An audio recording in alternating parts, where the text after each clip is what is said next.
New York City, home to towering skyscrapers and unimaginable fortunes. But behind the glitz and glamour lies a story you may not know, a story of power, wealth, and mystery, all centered around one family, the Astors. How did they do it? How did a family, starting with nothing, rise to become America's first millionaire dynasty? What secrets fueled their vast empire? And how did their wealth shape the New York City we know today? Stay with us as we uncover the Astor family's empire and the financial strategies that built one of the greatest fortunes in American history. In 1784, a young immigrant named John Jacob Astor arrived in New York City with barely anything to his name. The America he stepped into was a nation still finding its footing. But Astor saw something most didn't: a chance, a way to control wealth on a scale no one had imagined. It started with fur. Yes, fur. A commodity most people would never connect to the kind of immense fortune the Astors would eventually command. But what Astor saw in the fur trade wasn't just profits. He saw the future. The key wasn't in trading furs. It was in controlling the entire market. But how? How did he go from a simple fur trader to a man with millions? Astor's rise in the fur business wasn't an accident. He played a game no one else dared to.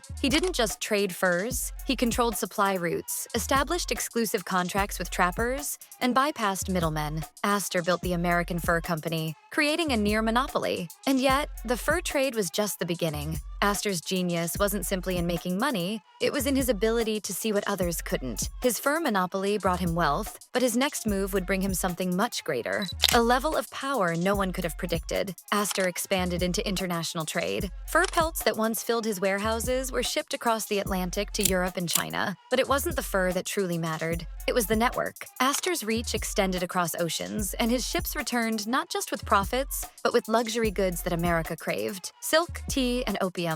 And here lies the genius. Astor was no longer just trading. He was operating an international financial machine. Every venture he touched turned to gold. He became America's wealthiest man. But still, this wasn't the full story. His real fortune, his ultimate play, was just around the corner. What did he do next that solidified his status as America's first millionaire? Astor saw what many failed to realize. The future of America was tied to New York City, but not in the way people thought. He didn't just want to invest in businesses. He wanted to control land. Because land, Astor believed, was the true source of wealth. And in the early 1800s, New York's future was far from certain. Astor began quietly buying up land in Manhattan, vast tracts of undeveloped property. He held on to it, even when people called him foolish for investing in worthless farmland. But Astor was playing a long game, and as New York expanded, so did the value of his properties. What were once fields and swamps became prime real estate. By the time of his death in 1848, Astor's real estate empire was worth tens of millions. But it wasn't just the land, it was the financial structure he created that would keep generating wealth for generations. After John Jacob Astor's death, his heirs inherited not just millions, but a financial strategy that would ensure their continued dominance. William Backhouse Astor Sr., his son, took over and doubled the family's real estate holdings. Under his leadership, the Astor family transformed Manhattan's landscape, building luxury hotels, theaters, and commercial properties that shaped the city's skyline. But this wasn't just about bricks and mortar. It was about financial leverage. The Astors didn't sell land. Instead, they leased it, ensuring a steady stream of income that would continue to grow as the city expanded. Their wealth wasn't just tied to land, it was tied to time. And as New York grew, so did their fortunes. The Astors were now a fixture in American high society. They weren't just rich, they were royalty. At least in the eyes of New York's elite. Their homes became symbols of the Gilded Age,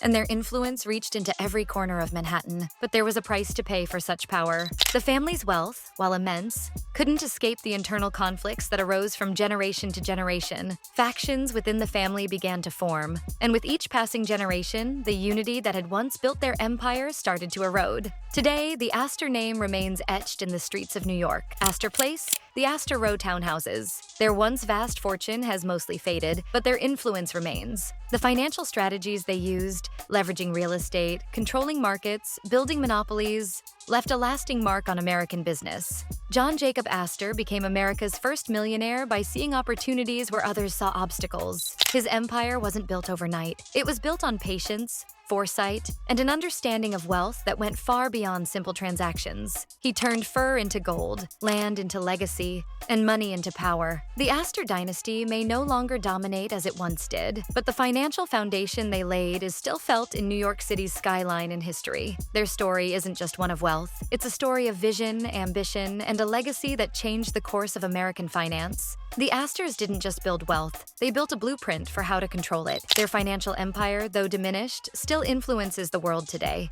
They were America's first millionaires. But their story is so much more than money. It's about how to create an enduring legacy. Thank you for watching. Subscribe for more stories of the world's most powerful families and the financial empires they left behind.